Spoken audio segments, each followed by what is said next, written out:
ሻሎም ሻሎም ቤተሰብ እግዚአብሔር ኣምላኽ ሰላምን ጸጋን ናይ ክርስቶስ ምስ ኩልኹም እዩ።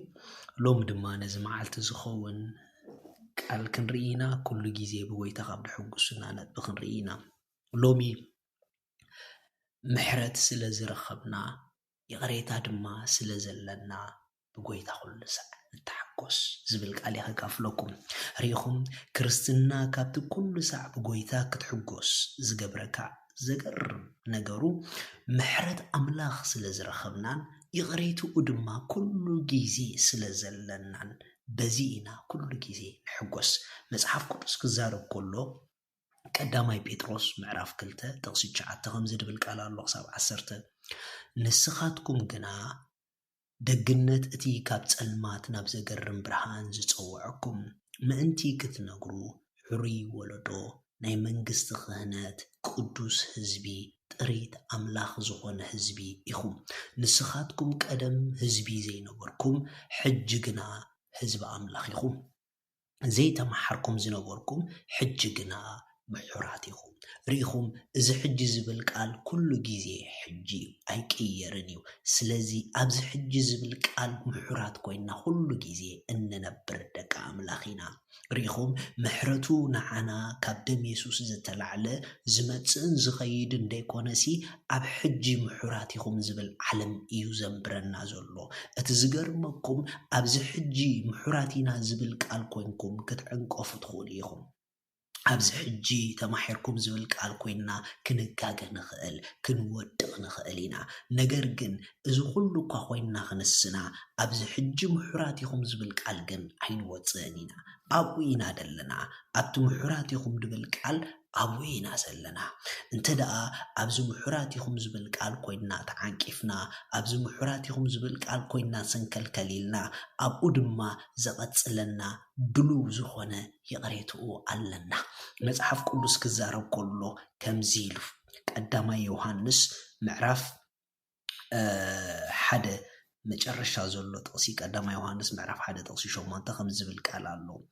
ሓጢኣት የብልናን እንተበልና ንርእስና ንጥብር ኣሎና እቲ ሓቂ እውን ኣባና የላን ኢሉ ቀፂሉ ሽዑ ከምዚ ኢሉ ሓጢኣትና እንተተናዘዝና ንሓጢኣትና ይቕረ ክብለልና ካብ ኩሉ ዓመፃ እውን ከንፀህና እሙንን ጻድቕን እዩ። ሓጢኣት ኣይገበርናን እንተበልና ሓሳዊ ንገብሮ ኣሎና ኢሉ።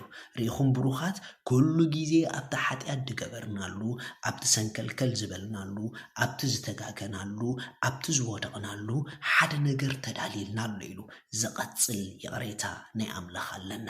እሱ ድማ እዚ ይቕሬታ እዚ ኣብ ህይወትና ንኽንረኽቦሲ እሙንን ጻድቕን እዩ። ኣብቲ ንዕንቀፈሉ ግዜ ተነሲሕና ይቕሬታ ድበልናሉ ግዜ እግዚኣብሔር ኣምላኽ ብይቕሬትኡ ኸሳግረና እሙንን ጻድቕን እዩ። እቲ ምንታይሲ ኣብዚ ሕጂ ምሑራት ኢኹም ዝብል ቃል ንነብር ስለ ዘለና ኣብዚ ምሕረት እዚ ድማ ዘቐጽል ይቕሬታ ኣለና። ምኽንያቱ ክርስቶስ ደሙ ትማሊ ሎሚ ንዘለዓለም ንዓና ንምቕጻል ስለና ኣብ ቅድሚ እግዚኣብሔር ኣቦ ዝቐረበ ደም ስለ ዝኾነ መጽሓፍ ቅዱስ ክዛረብ ከሎ ከምዚ ኢሉ ኣሎ ኣብ ኢሳያስ ምዕራፍ 54 እንድሕር ሪኢኹሞ ጥቕሲ 9 10 ከም ዝብል ቃል ኣሎ። እዚ ንዓይ ከምቲ ማያት ኖህ እዩ እሞ ማያት ኖህ ኣብ ምድሪ መሊሱ ከይውሕዝ ከም ዝመሓልኩ ከምኡውን ከይቁጣዕኪ ከይገንሐኪ እምሕል ኣለኹ።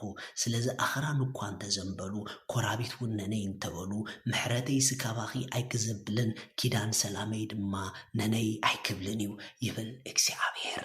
ሰላሙ ኪዳን ሰላሙ ምሕረቱ እንተወደቕካ ካባኻ ነነይ ኣይብልን እዩ እሞ ደጋጊማ ኣብ ሓደ ነገር እንዳወደቕኩ እንተተሸጊረኸ ደጋጊሙ እሱ ድማ ብይቕሬትኡ ኸልዕለካ ኣይደክምን እዩ። ምኽንያቱ ንሱ ኣይደክምን እዩ። ከምዘይደክም ከምዘይሕለል ኣይትፈልጥን ዲኻ።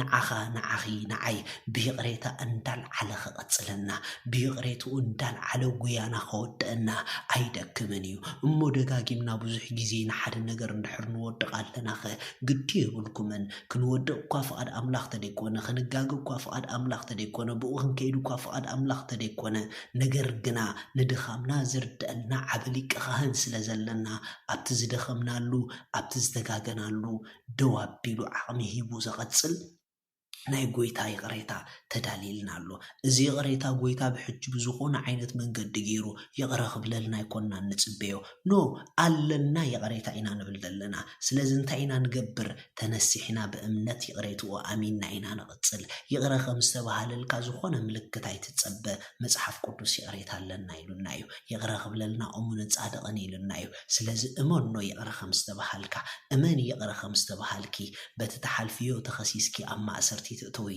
ክንደይ ግዜ ተዓንቂፍ ክገዳስ ይኮነን ክንደት ዝተዓንቀፍኪዮ ደሳግር ፀጋ ኣምላኽ ምሕረት ኣምላኽ ይቕሬታ ኣምላኽ ኣለኪ ስለዚ ኩሉ ግዜ ኣብ ድኻምኩም ይኹን ኣብ ብርትዕኹም ብጎይታ ተሓጎሱ ምኽንያቱ ኣብ ድኻም ዝቐፅል ሓይሊ ኣለኩም ኣብ ጌጋና ኣብ ውድቀት ንብሎም ነገራትና ድማ ዝቐፅል ይቕሬትኡ ኣለና ሻሎም